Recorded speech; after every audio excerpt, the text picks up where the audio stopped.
school year comes to an end, many families will be packing their bags for a well-deserved summer vacation. And as every parent knows, when you're traveling with children, a little extra planning can go a long, long way. Allison Umbricht is a travel expert and the author of Mom's Guide to Traveling with Kids. Welcome back to the show. It's always nice to have you here. Thank you for having me. So where should parents take their kids? What's a great family destination? So there's a couple right in our backyard. If you're driving, I think, well, maybe not right in our backyard, but I think the Outer Banks is a great family vacation. Close enough. It's about a 9-hour, I think, 9 or 10-hour drive. The Outer Banks is a great place in North Carolina. The beaches are beautiful there. It's relatively affordable compared to some other beach destinations. I think also if you're driving, I think a great place is Maine, especially in August when it gets a little bit warmer. But there's some beautiful spots in Maine that are great for families. If you're flying, I think the Caribbean is a good option, as well as California, where it will be warm out there, but you may not get as much humidity as we have around here. And then also, if you're up for it, a trip to Hawaii is also a nice option. Who wouldn't be up for that? All those are family-friendly areas. Absolutely. Very good. Now, let's talk about some of the tips that you have for families. You say, really, if you're going to fly, you avoid flying late afternoon. Why is that? Absolutely, because summer afternoon thunderstorms happen all the time, and they often cause airline delays.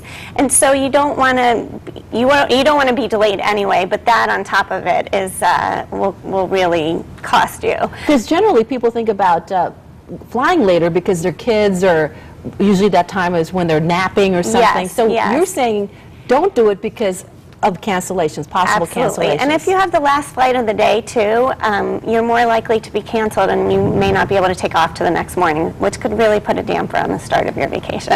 And speaking of planes, you recommend bringing socks and an extra sweatshirt along? Absolutely. When the heat is on, we wear less clothes, and it's sort of like when you walk into a movie theater or a restaurant on a hot day and you get that blast of air conditioner. That is a great tip. Do yourself a favor and bring socks and a sweater. Now, you also say consider travel insurance. Yes. In many destinations, it's hurricane season.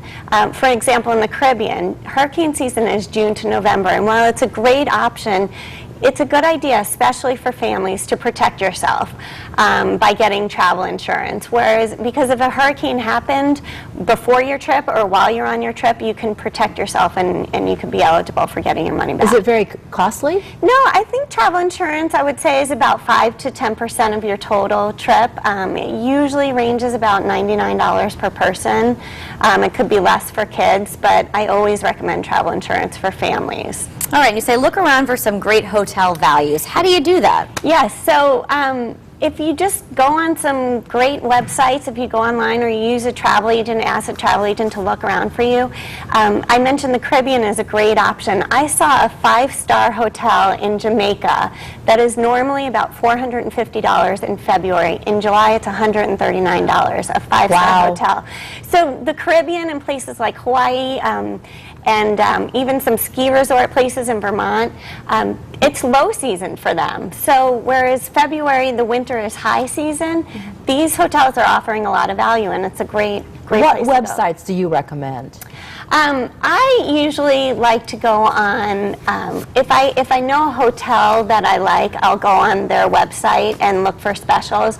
I also will check out Expedia or Travelocity, some of those websites. I like Travelocity for airplane reservations also, because if your dates are flexible, you can fill out a form, whereas they'll tell you what the cheapest days are to fly during your date range. Well, that sounds terrific. A lot of great tips for people that are looking forward to have some fun this summer, heading out the door. Thank you.